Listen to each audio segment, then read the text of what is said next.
Et bonjour à tous, j'espère que vous allez bien.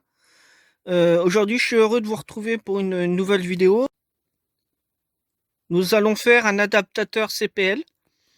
Donc, à quoi ça sert? Ça sert à brancher par exemple la Lightbox avec un adaptateur sur la prise électrique murale. Et ensuite, avec ce genre d'adaptateur, je reçois l'Internet directement sur la prise de courant. Donc, il y a un fil électrique qui se branche sur l'alimentation de l'appareil qui va sur la prise murale et ça permet de recevoir l'internet par le réseau électrique en fait. Donc ça peut être pratique si jamais vous avez un meuble télé, que vous avez un ampli qui se branche sur internet par exemple, que vous ne voulez pas avoir un fil qui traverse un câble réseau par exemple qui traverse toute la salle ou autre, et ben vous branchez des boîtiers CPL. Bon, le gros souci avec les CPL, c'est que ça émet beaucoup d'interférences. Et parfois en immeuble, on peut avoir par exemple une télé qui ne reçoit plus les chaînes lorsque le CPL est utilisé, tout simplement à cause des parasites. Donc j'ai donné un exemple d'une télé qui ne peut plus recevoir les chaînes, mais ça peut être d'autres problèmes. Il n'y a pas que ça. Donc la marque, c'est Netgear. Je ne sais pas si je le prononce comme il faut. Donc le modèle, c'est un Xav XAV 1004. Donc on a 4 ports Ethernet dessus. Donc là, je vous fais voir le boîtier parce que bien sûr, je l'ai ouvert. Donc il est prévu pour du 200 mégabits. Alors maintenant, pour l'ouvrir, il faut faire sauter les petits capuchons, les pieds que vous avez en dessous. Donc voilà, ils sont là, c'est bazar, hein. Donc il faut faire sauter ces petits pieds. Donc ils sont pris comme ça, donc on n'est pas obligé de complètement les enlever. Ils sont pris dans le trou, dans la fente. Donc moi je les ai enlevés, c'est plus facile. Et ensuite on enlève les vis. Alors les vis, c'est pareil. Pour les vis, c'est du torse. On peut pas y aller avec un tournevis cruciforme ou un plat. C'est un peu fait pour ne pas être démonté. Donc ensuite, une fois qu'on a enlevé les vis, on fait sauter le couvercle. Donc là, ça tient par une étiquette. Et on découvre une jolie carte dedans. Celle-ci. Donc ça, c'est la face avant. Je vous fais voir maintenant le dessous.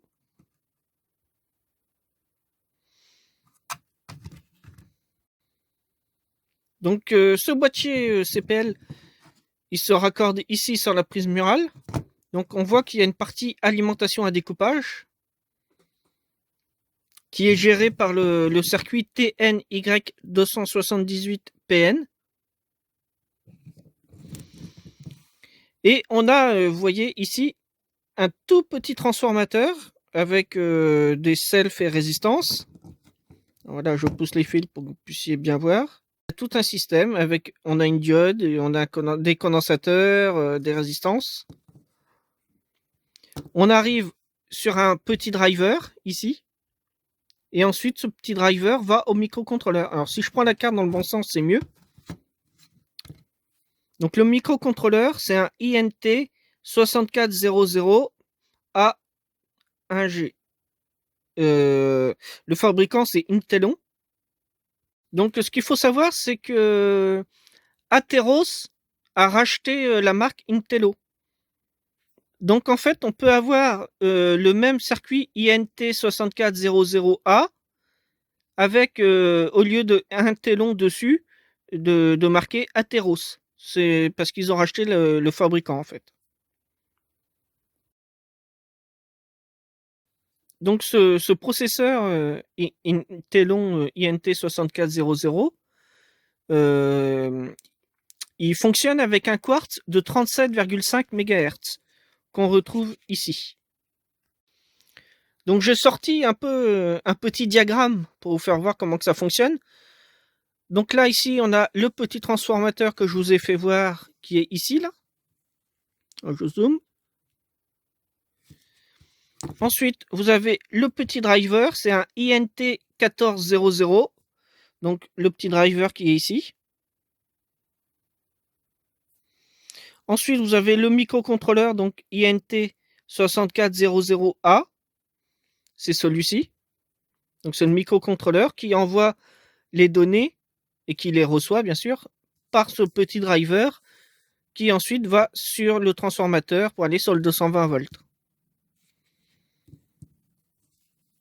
Donc le condensateur que vous voyez ici, qui est de couleur on va dire gris, en fait c'est le condensateur qui est dessiné ici. Donc ici on a un secondaire, donc on a un bobinage entre ce point-là et ce point-là. Donc ce point-là, lui, il arrive au condensateur C87, il ressort de l'autre côté, il passe par la résistance R41, et de là, il arrive directement sur notre driver, le INT1400. Et pareil pour le point ici, lui, il arrive sur le condensateur C85, il ressort, il passe par la résistance R40, et il arrive directement sur le driver.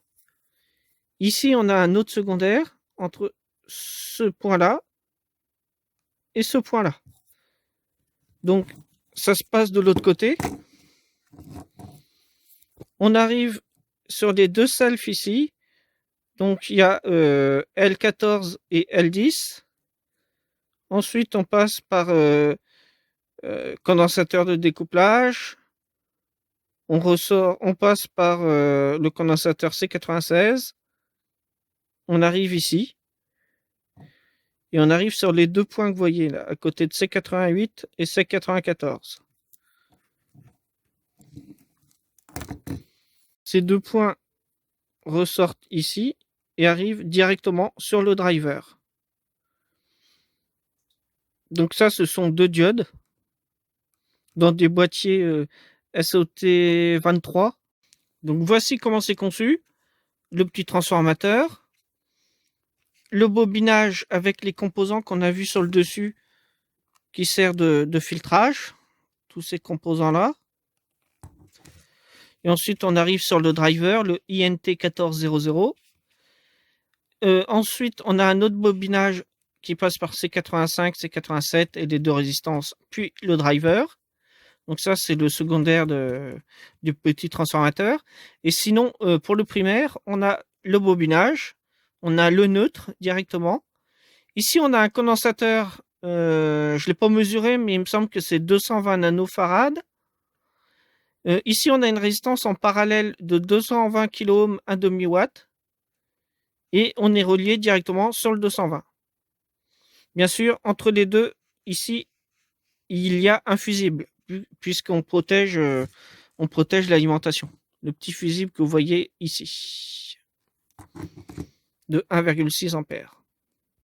Donc ça, c'était pour le dessous de la carte. On remarque qu'il y a plein de petits condensateurs céramiques qui sont là pour le filtrage, en fait, pour éliminer certaines fréquences, notamment le 50 Hz. Vu qu'on utilise le 50 Hz EDF pour faire une alimentation à découpage, donc on filtre. Parce que si on a le 50 Hz qui vient se remettre dans l'Internet, ça va être un bordel pas possible. On remarque ici qu'il y a les ports Ethernet, les 4 ports Ethernet, hop, qui sont de l'autre côté. Donc pareil, il y a du filtrage avec des condensateurs céramiques. Le C102 et C103, c'est pour la tension qu'on a au bord du condensateur qui est ici, le 1000 micro 16 volts. Donc c'est l'alimentation obtenue en secondaire de l'alimentation. Donc vous voyez, il y a deux petits redressements. On a également une autre petite diode. Donc on verra si le boîtier fonctionne, parce que je ne sais pas encore s'il fonctionne. Et on fera une mesure sur les cathodes des diodes de redressement. Alors, la grosse ici et la petite ici, pour vérifier les tensions qu'on a en sortie de l'alimentation. Les deux transistors que vous voyez ici, ce sont des transistors BCX 5410TA. Alors ce sont des transistors NPN en boîtier SOT89. Alors maintenant, passons avec la face du dessus. Donc là, on a l'alimentation. On verra ça un petit peu après. Donc ça en fait partie. On a ici le contrôleur Ethernet. Donc la référence, c'est 88 E6061-LAJ1. Donc ça, c'est le contrôleur Ethernet. Il est cadencé avec le quartz qui est ici, à une fréquence de 25 MHz. Ici, vous avez la SDRAM. Donc le modèle de la SDRAM, c'est NT5SV8M16FS-6K. Donc c'est une SDRAM de 128 MO pour U9. Donc je n'ai pas précisé, mais le contrôleur Ethernet, lui, c'est U12.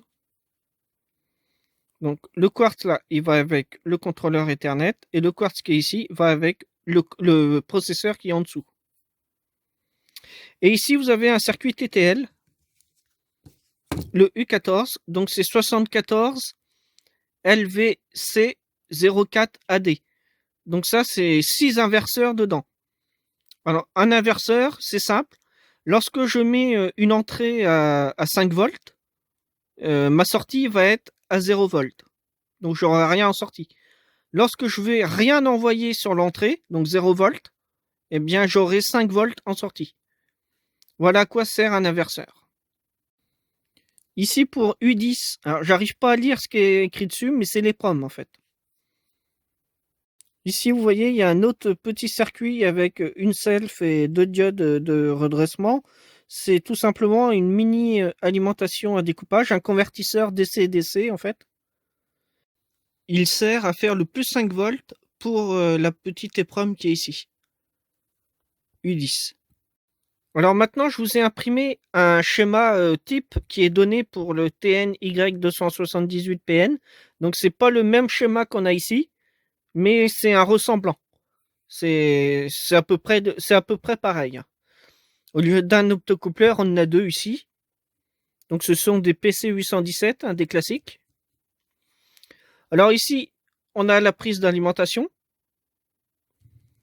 On arrive directement ici avec 2 fils. Donc on passe par un fusible ici de 1,6 ampères temporisé. Donc si on n'en a pas, pas de panique. C'est un microfuse. Si on n'en a pas, on peut mettre un fusible normal. On soude 2 pattes de chaque côté du fusible. On plie une patte et on vient le mettre en radial comme un condensateur, comme le fusible qui est là. Mais il faut bien mettre un temporisé. Ensuite, on a filtrage avec une double self ici. Donc eux, ils en ont pas mis, hein, vu que c'est vraiment très simplifié le schéma. C'est le schéma basique qui est donné pour ce circuit-là. Ici, vous voyez, vous avez le varistor. Alors lui, à quoi il sert? Lui, il sert tout simplement à protéger l'alimentation contre les surtensions. Je tremble hein, quand je parle, Lyon. Donc là, il est donné pour 275 volts AC. Donc si je dépasse cette tension, lui, il va se mettre en court-circuit. Donc il va péter. Ça va faire péter le fusible et je vais protéger toute l'alimentation qui est derrière, logiquement. Si on a une pointe, par exemple, une rupture de neutre sur le secteur EDF, hein, ça peut arriver, ou dans un tableau électrique, et ben, je peux monter à plus de 500 volts, enfin c'est même sûr. Et du coup, lui, il va pas avoir le temps de réagir. Je risque de cramer déjà mon pont de diode, le circuit ici, le TNY278PN, au moins ça. Voire peut-être même, c'est sûr aussi, le condensateur qu'on a ici. Désolé, qu'on a ici. Dans notre cas, celui-là, C1, il n'est pas monté dans notre alimentation. On a uniquement le C2, donc c'est un 22 microfarad 400 volts, comme on retrouve ici. Donc en fait, on revient ici, on est à la double bobine de filtrage. On a un condensateur ici de filtrage pour l'alimentation. Donc c'est pour enlever certains parasites qu'on peut avoir sur le secteur EDF. Ensuite, on a un redressement double alternance, en fait, avec le pont de diode qui est ici. Donc c'est du 1 ampère 800 volts. La référence c'est DB 108. Donc c'est classique hein, comme pot de viande. Ensuite, on a un lissage ici. On redresse. Une fois qu'on a redressé la tension secteur, on vient lisser la tension pour avoir quelque chose de bien plat, pour pas avoir quelque chose comme ça, qui varie. Je le fais mal. Voilà, comme ça. Donc, si ce condensateur est HS, on aura tout simplement ce que je viens de faire tout de suite, quelque chose comme ça, au lieu d'avoir une ligne droite bien plate pour l'alimentation. Et ça peut perturber après le fonctionnement réel de l'alimentation. Donc ici, on se retrouve à peu près aux alentours de 310 volts, voire 320 volts, aux bornes du condensateur. Donc pour faire des mesures de tension, alors si je veux mesurer ce condensateur-là, je vais mettre ma pointe de touche noire ici, le GND de l'alimentation primaire, à pas confondre avec le GND de l'alimentation secondaire. Ensuite, je vais mettre ma pointe de touche rouge ici et je vais mesurer la tension que j'ai en branchant bien sûr ici sur le 220. Lorsque vous avez une panne sur cette alimentation, que lorsque vous branchez, rien ne se passe, vous avez vérifié le fusible, il est bon. Et ben, il faut faire une mesure sous tension aux bornes du gros condensateur ici, le 22 microfarad 400 volts. Donc le moins, il est repéré ici alors, par le trait qui est sur le côté. Donc l'autre borne, bien sûr, ici, c'est le plus. Et c'est indiqué sur la carte PCB en plus. Vous avez de la chance. Parle d'une chance. Donc on mesure la tension. Si on a bien 310 volts, 300, on va plutôt être aux alentours de 320 volts si l'alimentation n'est pas démarrée. Alors maintenant, nous allons voir le TNY 278PN. Donc sur son drain qui est ici, on a la tension d'alimentation qui passe par le bobinage. Il ressort, on arrive sur le drain. Ensuite, lorsque le circuit fonctionne, on ressort par la source et on arrive au GND primaire, le moins du condensateur. Donc maintenant, on va voir le brochage, à quoi correspondent chaque patte. Alors voici son brochage. Pin 4, c'est le drain qu'on a parlé tout à l'heure. Pin 5, 6, 7 et 8, elles sont reliées ensemble, c'est la source. Donc drain, source. Et ici, on a EN pour Enable, BP. Alors BP et EN, on a vu tout à l'heure sur le schéma. Enable, mon optocoupleur renvoie une information. Donc la résistance R5, là, on ne l'a pas dans notre montage. Donc c'est comme s'il n'y avait pas de piste. C'est notre optocoupleur qui vient lui dire s'il faut envoyer plus ou moins de courant en fait. Si la tension n'est pas bonne, il va dire au circuit d'envoyer plus de sauce. Donc lui, il va envoyer plus de sauce au niveau du primaire, du transformateur. Du coup, je vais avoir plus fort ici. Et si je suis trop fort, lui, l'optocoupleur, il vient lui dire envoie moins de sauce, on est trop haut. Et ainsi de suite. Ça permet de réguler l'alimentation. Et on a BP. En fait, sur le transformateur, vous voyez, je vais vous faire voir. On a le bobinage primaire. Et juste à côté, on a un petit bobinage secondaire.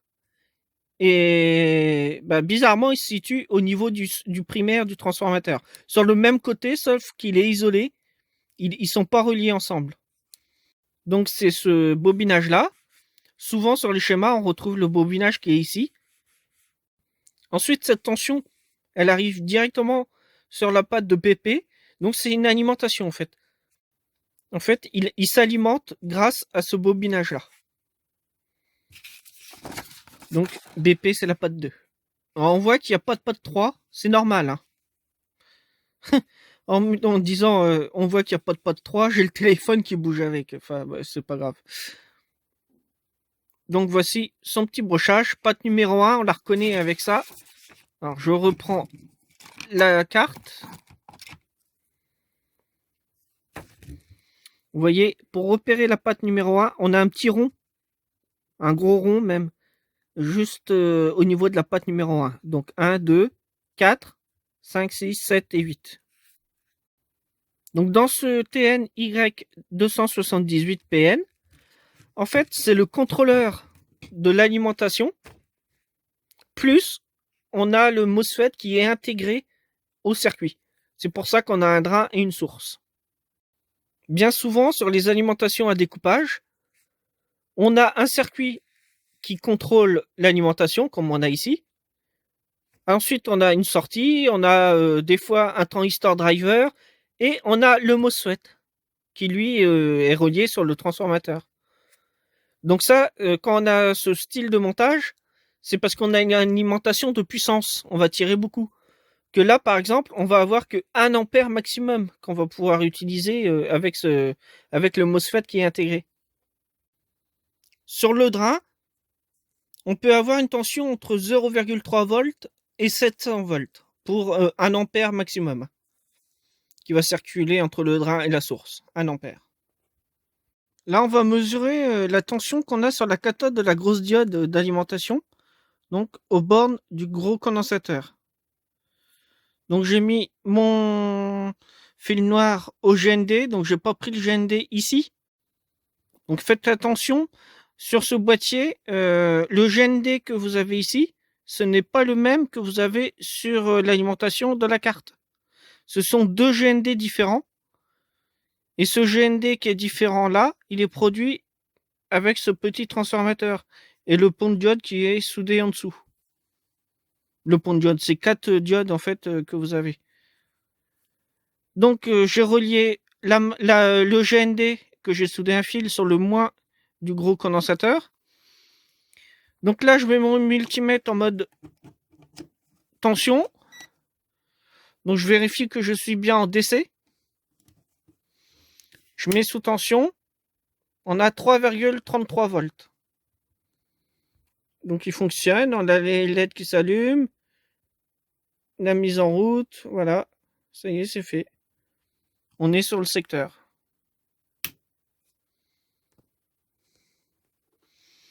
Alors maintenant, je vais venir mesurer l'autre tension sur l'autre cathode de la petite diode que vous voyez ici. Donc je prends mon grip fil, je le mets, je vois rien. Je le mets sur la cathode de la diode. Donc je vais mettre sous tension. Voilà, pour pas avoir le flash. Et on est à 11 volts 96. Alors pour résumer, sur la grosse diode, sur la cathode, on a du 3,33 volts. Et sur la petite diode, la D101, en fait, on a 12 volts. Et c'est la grosse diode, c'est la D102. Donc ça, c'est l'alimentation, les alimentations secondaires qu'on a en secondaire du transformateur. Le jaune, là. Alors j'ai complété le diagramme qu'on avait tout à l'heure. Donc j'ai ajouté au processeur le contrôleur Ethernet. Donc on a vu que c'était celui-là, le 88E6061. À ça, il est associé un quartz bas profil. Alors, des quartz comme ça, on appelle ça des quartz bas profil. Des quartz comme ça.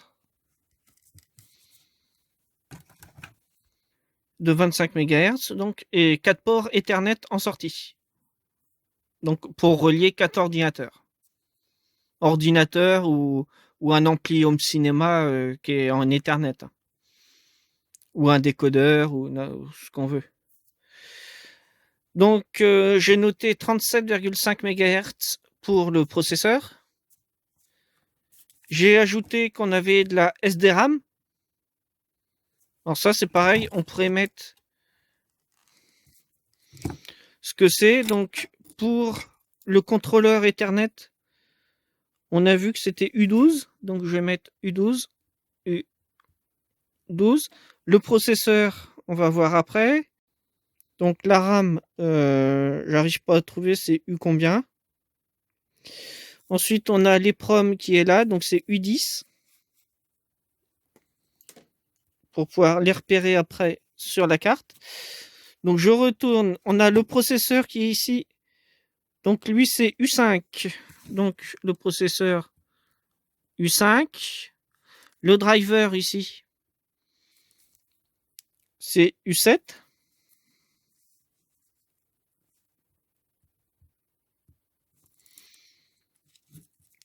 Et pour alimenter l'ensemble, on a une alimentation de 3,3 volts et du 12 volts. À l'heure où je fais cette vidéo, vous êtes déjà plus de 3400 abonnés. Donc je tiens à vous remercier tous. Si je fais ces vidéos sur YouTube, c'est pour diffuser mes connaissances. J'espère que vous avez aimé cette vidéo.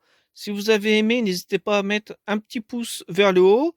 Plus il y aura de pouces pour dire j'aime, plus la vidéo sera diffusée sur YouTube et plus elle sera vue. Le petit commentaire qui va avec, ça fait toujours plaisir également. N'hésitez pas à partager cette vidéo sur Twitter, Facebook, où que vous voulez. Je vous dis maintenant à la prochaine pour une future vidéo. Soyez sages. Allez, bye bye. Salut, salut.